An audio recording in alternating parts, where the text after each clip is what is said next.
Welcome to Houston Sports Talk with your host, Robert Land.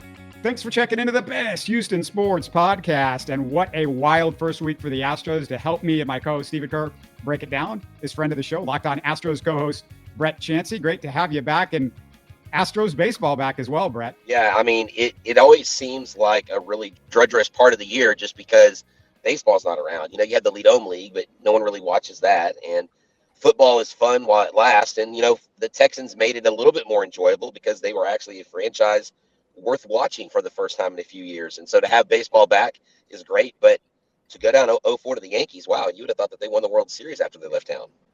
Yeah, I know. First of all, Brett, let's get some house cleaning out of the way. Your real name is actually H-Town Wheelhouse Brett Chancey, isn't that right? Yes, that is on my birth certificate. Yes, okay. No, that is not my. Make sure we got the legal name out there, but no. Yes, in all sir. seriousness, I think it was you that I was listening to, where you were bantering with a Yankee fan at the game. I think it was it opening day or it was during the series where they were acting like they won the World Series, and you're like, dude, you haven't even beaten us in the playoffs in years. Was that you? Yes, yeah, that was me. And I was actually talking with my friend JC, who's from the Bronx. You know, Yankees fans got a lot of courage. They got a lot of boldness about them. Oh, yeah, it was actually me leaving, and this Yankees fan was like, "We're 1-0," and That's I'm what it like, was. Yeah. and I go, "Give me your record when you play us in the playoffs." And I go, "And say it with your chest." And he's like, "We still got y'all today." I was like, "Okay, we'll let you have the consolation prize, but enjoy watching us in the playoffs at home on the couch." Yeah, it's classic Yankees fans. And just if anybody's wondering, Brett is in his car about to head to the game coming from work. So we got him on the run, and we're recording this Tuesday afternoon. So there's nothing like washing away that disgusting Yankees sweep with a 10-0 no-hitter. And we can backtrack to those first four games. But why would we not want to start with Ronel Blanco and Brett and Stephen? Right. Blanco is why sports never fails to shock us. A 30-year-old Dominican second-year pitcher signed at the ancient age of 22 while washing cars to survive, throws a no-hitter in his 8th career start with a pitch he barely used last year, and a catcher whose manager, Hall of Fame manager, refused regular PT last year because of his ability to handle a staff. Anything I'm missing, guys, from that whole story? No, I think you hit the nail on the head. I mean, Yainer Diaz is finally getting his turn. A month ago, we sat down with him in person and interviewed him. This kid is humble. This kid's a hard worker. He comes from a family that demands a lot out of him. And so he has a lot from his home front to play for. And it really shows in the way he is, how polite he is. When I interview players, I pay attention to, do they pay attention to me? Because that to me is a sign of respect. And between guys like him, Yordan Alvarez, Jose Urquidy, all top-notch guys, a lot of these Latin American players, they understand respect. And even if they came from the lowliest of places economically, they somehow just have this appreciation and hunger for life and just living life to its fullest. And Ronel Blanco, I've been communicating with him all off season. He's been working his tail off. I've been watching his Instagram, been talking to him. We're trying to set up a day and a time to sit down with him. And now that he's got the no-hitter, it's going to be an even sweeter interview to have with him. You know, Robert and Steve, these guys, they come from nothing, and nobody owes them anything. They don't have any kind of entitlement, and they just go out there and grab life by the tail. And it's impressive. That changeup you mentioned was 10 of the 20 swings and misses that he induced. Yep. Last year, he used it less than 4% of the time. And I believe that all 7 of his strikeouts were on the changeup. They said on the broadcast. Yeah, right? They were. I'm pretty sure they were. Yeah, and how about Yainer Diaz's 5th game as the official starting catcher? He had what must be the best game any catcher's ever had. He's the first catcher in history to have a multi-home run game while catching a no-hitter. More fast facts from this one. In the last 2 years, 3 different Astros catchers have caught a no-no. Maldi, who has 2, Vasquez, and Yainer. But this is my favorite stat, which I threw on social media after the game. The Astros currently, their starting rotation has 4 guys, Verlander, Framber, Javier, and Blanco, who've started no-hitters for the Astros. It's hard to imagine, guys, that in baseball history, we've even seen that before. You know, I didn't think about that. That is pretty impressive. And it seems like every pitching record that the Astros set is an astronomical record. I mean, even Joe Espada, it's the first manager to get his first win by way of no-hitter, you know? Right. I mean, but the records keep coming. I mean, go back to Matan and Garcia with the immaculate innings in the same game. Might have you in 2 of the 3 batters they faced were the same both times. And I told Mike Stanton last night, I'm doing a new podcast called Back to the Bullpen with Mike Stanton. And I told Mike, I said, you know, Joe Espada went to him and said, Ronel, we need you to go as long as you can. We need you to save the bullpen. But he probably didn't say, I need you to throw a 9-inning, no-hitter. You got me? Yeah, 105. What was it? 105 pitches. Yeah. Yeah. I'm sure he didn't tell him that. But, getting back to the Latin American players that you were talking about, Brett, for just a second, you got to tip your cap to the Astros scouting department for coming up with these gems. I mean, not only just the fact that they're Latin American players, but, as we mentioned, a lot of these guys are quote unquote old by Latin American player standards. A lot of these guys sign when they're 16, 17. And then, of course, there are disputes among how old some of them really are. Right. There's the controversy of that. But nonetheless, the Astros scouting department, by coming up with these guys over the last few years, that has to be one of the biggest reasons the Astros have been in 7 straight ALCSs.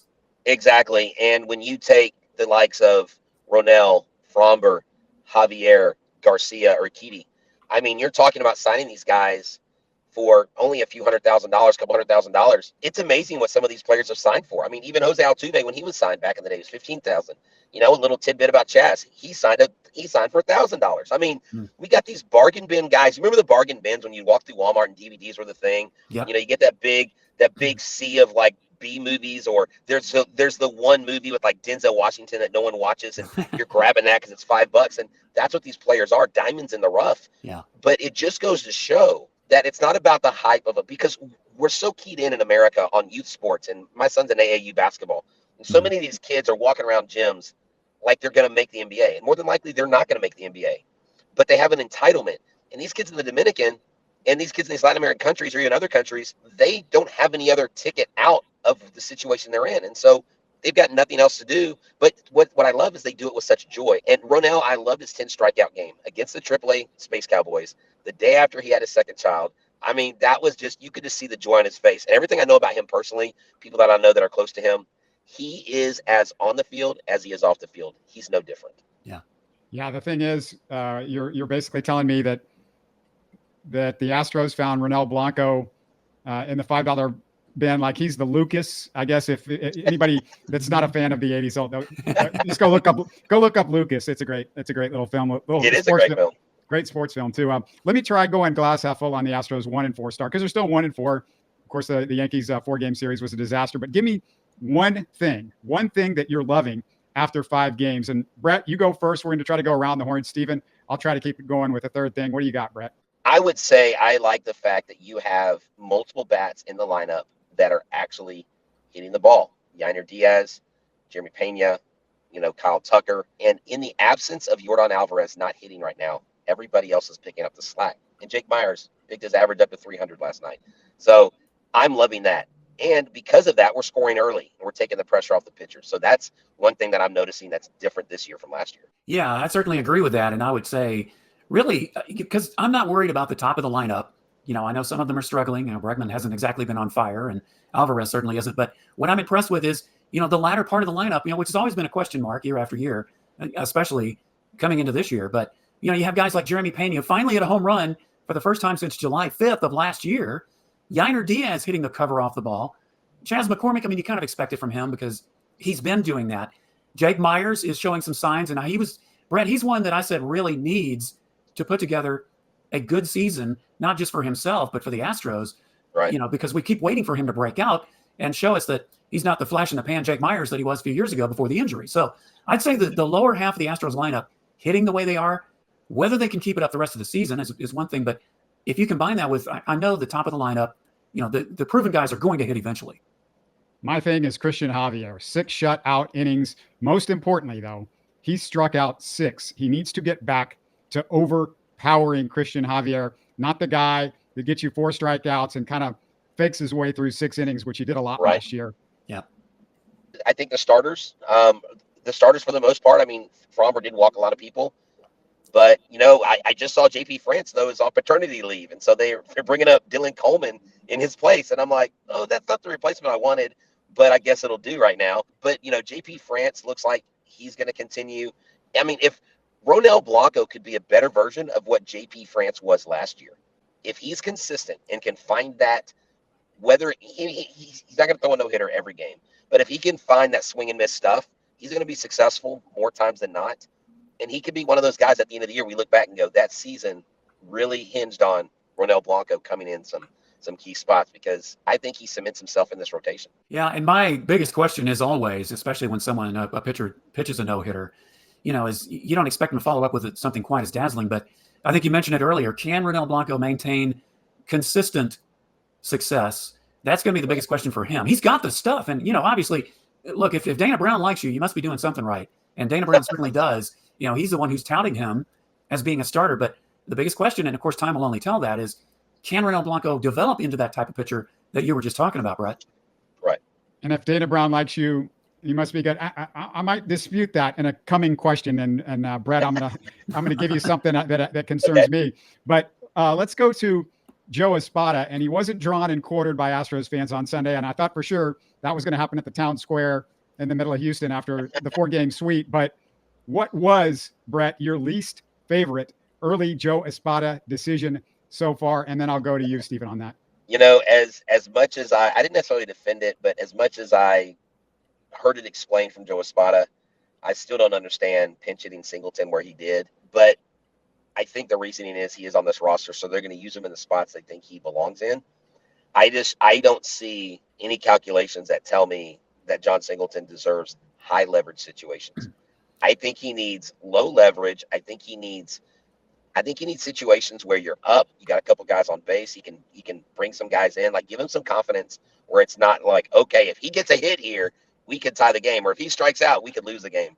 That was the one thing. I don't think anything else. I think the first 2 games people were upset about Montero going in, but I think his bullpen was completely changed because Abreu was out. So well, yeah. on Singleton, my thing is he's got no business pinch hitting for anybody in the starting lineup. He's just not that good. Right. And by the way, people keep noting that the Astros somehow had to keep John Singleton in the majors because he was out of options. Why are we worried about losing a 32-year-old backup first baseman who can't run, can't play another position, and who we picked up off the scrap heap anyway?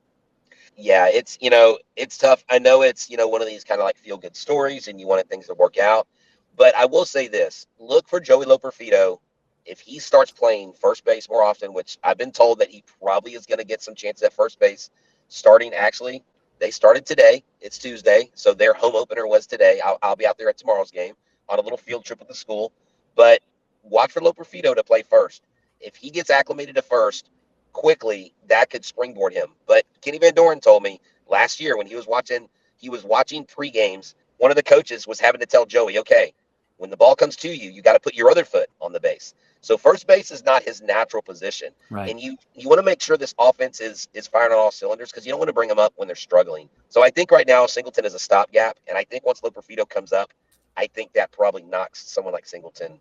I just think it knocks him off the roster. Someone will pick him up. Someone will sign him to a minor league deal. I wish Jose Abreu, it looked like first base was his natural position this weekend. I don't know. He's not. Yeah, well, he looks to me, guys, I want to ask y'all this. He looked to me like his back is still bothering him because there was that one ball that he was thrown that was low. He looked like he had a hard time reaching for it, and that's when the ball popped out of his glove. I was like, Is his back still hurting? That was my first question. Well, that is a good question. And we didn't even find out about the back problem until midway last year when he had to go on the IL. At least I didn't hear about it. Brett, maybe you did. I know you're closer to the situation. Yeah. So that's going to be a question, I think, all year, especially, he's gotten off to another slow start again at the plate. But it's funny you mentioned that because I was jokingly going to put out on X that, is it time already to put Jose Abreu on the disabled list with the back issue? Yeah. Is it too early in the season? Well, you better hope they don't, because guess who will be coming in probably is John Singleton. If he's going to be pitch hitting and playing first base. I mean, I know they have Gray Kessinger. I think he's more of a, at second base, the other. Yeah, he's more of a middle infielder. Yeah. Yeah. But my thing of John Singleton, the guy, you talk about low leverage situations. The problem is when he's in the minor leagues, he can't do anything wrong. I mean, he just hits the cover off the ball, but you bring him up to the majors when it really counts. And he did the same thing with the Brewers. He, of course, when he was with the Astros the first time, he had other issues going on, drug issues and 4A. They call them 4A players. Yeah, quadruple A player. And I had a former major league player tell me that they've never seen a guy that swings so smoothly through the zone and yet misses every part of the baseball when it's in the strike zone. Yeah. And his patience at the plate too, but still, you got to hit the ball. Yes, right. He has patience, but you can patiently watch 3 strikes and it's not going to get you anywhere. That's right. For my thing with Joe Espada, the only thing it's not that I was really upset about, but just a bit puzzled. I know there were at least a couple of times in the Yankee series that he pinch hit for Jake Myers. And I know you put Mauricio Dubon. He's going to play a lot in center field, but this was late in the game. Jake Myers at least, was showing at least after the first game so that is starting to show some hitting time. So I'm just kind of wondering, is that going to be a pattern throughout the season, especially if that was odd, especially Robert, after he hit the home run. He hit the first home run of the year. And I was like, wait, why are you pinch hitting for Jake Myers? He did it the first game. Yeah. Yeah, I was there. I was like, no, what are y'all doing? Yeah. That's my only beef, really. And my big beef, and boy, this is not a second guess. This was a first guess. Why bring in Josh Hader Saturday night with the Astros trailing and a Sunday afternoon game coming? And as a short-term decision, I thought it was poor.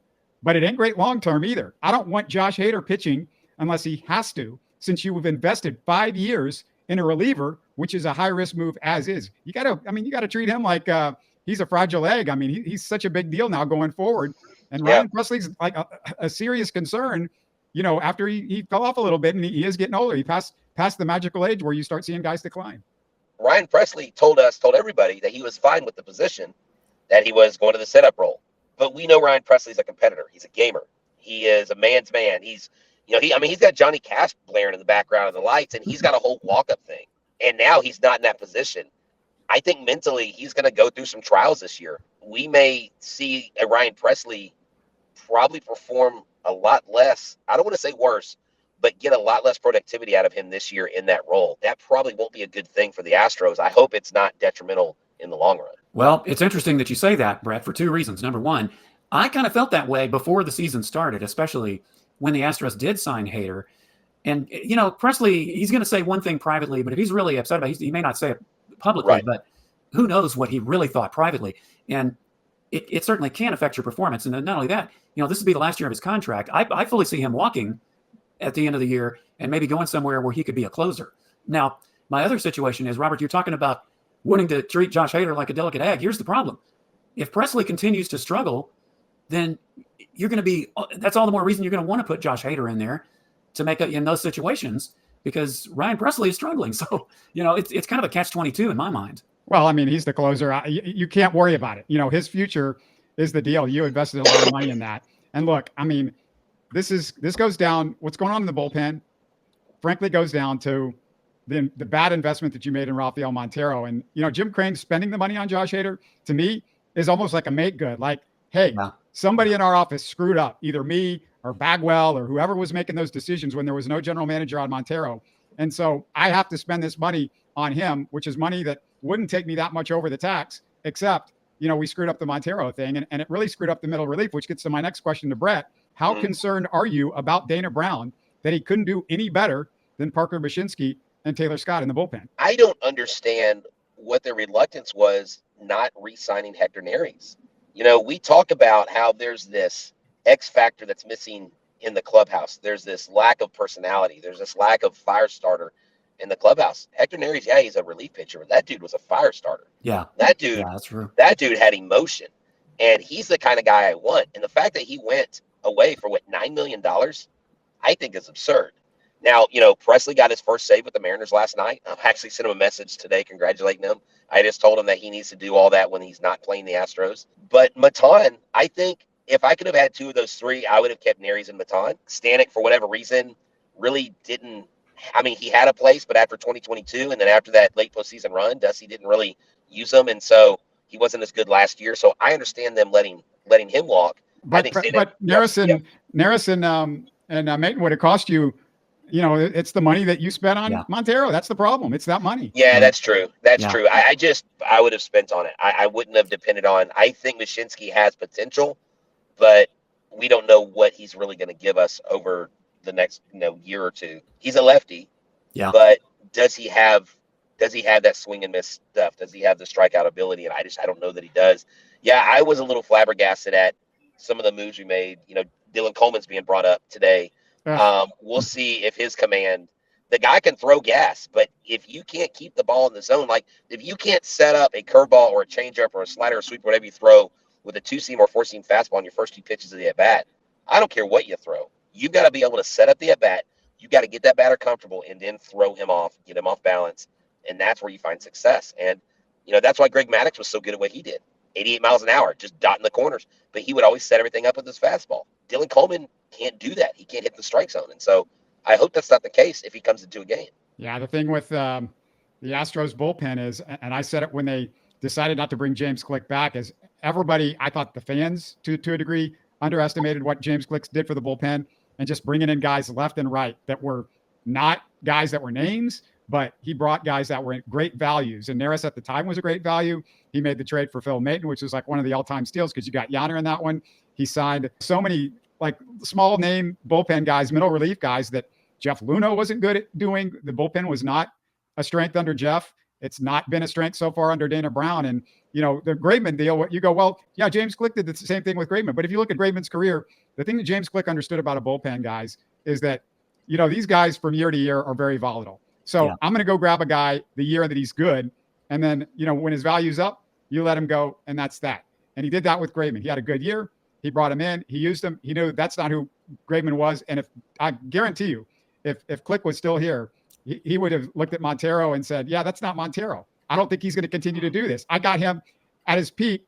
I just needed him for a few months, and that was it. And he would have just let him walk, let somebody else overpay him, because look at the rest of his history. It's 100% bad. That's it. Yeah. A lot of short-term rentals is what you're looking at, basically. Yeah, exactly. Yeah. That's a concern. It's like you have Hater, but you got to get to Hater. You got to get to Hater, and everybody can't go 9 innings and throw a no-hitter every night. Yeah, unfortunately. Yeah, no way. You know, the first 5 games is certainly is not enough of a sample size, but just your gut feeling. I mean, can the Astros do what they've done in the past, or are we gonna see a team that may still make the playoffs, but they might be doing so in a wild card spot? I mean, just what is your gut feeling right now about where this team is going to go? I think this year, because of the way the first 5 games played out, and I'm not saying this to escape answering the question, I do think, though, with the kind of Dr. Jekyll, Mr. Hyde, you know, performance that they had, we see the ceiling of what this Astros team can be, and I think we've seen the floor.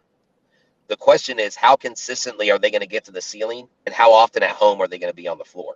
And if they can stay close, they don't have to be the ceiling. They don't have to be the no-hitter, 10 runs, 5 home runs a game. But if they can get close to that, score early, starters extend their starts, relief pitchers do your homework with Yanner and find out where you can miss the bats, then you can see us going into the All-Star break.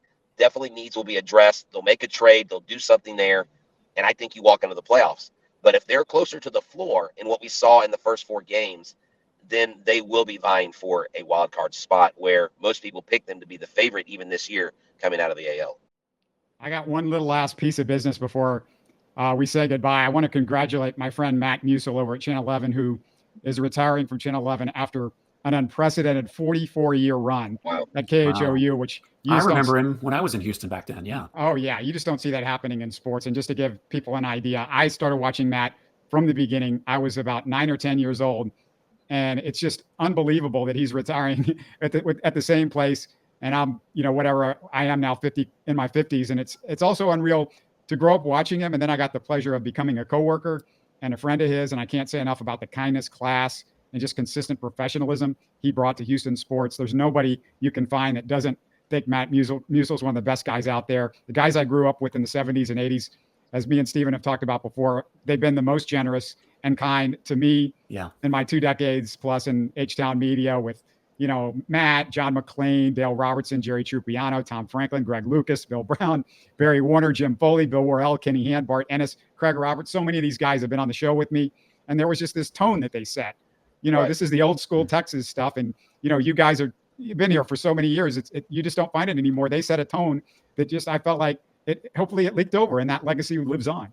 No, yeah, definitely. I mean, it is. I mean, you have him, you had, you know, Mark Berman. I mean, you have a lot of guys that are, you know, hanging things up. But, you know, I like where the sports media world is. I like that we have so many podcasters, guys like you know, us at Locked On Astros. We've got, you know, Astros podcast. We've got Full Steam Ahead. We've got, gosh, Just Fans. I mean, we've got all kinds of podcasts out there, and I'm probably missing some Bourbon and Baseball. We got a lot of people that are up and coming in this new era of podcasting. And so I just want to say, Robert, I appreciate you. I fully respect the career that you have had and all the, you know, it's just neat to talk to someone like you that has the experience and that knows the game. So y'all are doing a great job here. Keep it up. Yeah, keep it up with you and Eric over at Locked On Astros. He's at H-Town Wheelhouse. I'm sure you know, Monday through Friday. Every day, your team every day. It's only Monday through Friday. Do you guys take a day off anymore, Brett? We do. Now, if something exciting happens over the weekend, I'm texting Eric saying, dude, we're doing an episode, right? And he's like, yeah. He wants a break sometimes. But I do want people to check out my new podcast. We just aired it last night, Back to the Bullpen with Mike and Brett. It is a brand new podcast. It's literally 16 to 20 minutes per show. It's going to be once a week. We're going to add stuff as we grow, but we need people to go over there and subscribe and support us. We'll support you guys. You guys support us. And so thank y'all so much. That's with Mike Stanton, right? Yes, sir. Mike Stanton. Yeah, that guy, what a career he had. Yeah, I mean, yeah. And he's not a bad broadcaster either. No, he's great. He's an encyclopedia. Didn't he play? And there's some crazy like percentage of baseball players in history that he played against or something like that. Yeah, it's insane. I mean, 19 years, you had to have some kind of record. I mean, he was on that. He won 3 World Series with the Yankees. He was on that team. And so, I mean, it's just he had a pretty good run. He's helped me understand the whole arbitration process. And as we get bigger, we'll have things like what's called like Mike's Mechanics. And we'll have Mike break down 5 to 8 minute videos of him breaking down pitchers. And then I'll be doing wheelhouse rants we spell the W, and I'll be just ranting about something. I'll probably go off on Angel Hernandez, I'm sure, at some point in the season. Like the rest of us. Or the new rules, you know. Great stuff. Good to talk to you, and we'll catch up soon, sir. man. No, thank you. You guys keep doing a great job. Love it. Thanks for having me on. I'm honored. Thanks, Brett. You're listening to Houston Sports Talk. Hey, don't forget to support us by subscribing and commenting on YouTube. You can always listen to us on Spotify, Apple, or your favorite podcast app. Tell your friends about us and share our show links on social media. Spread the word, everybody. Thanks for listening.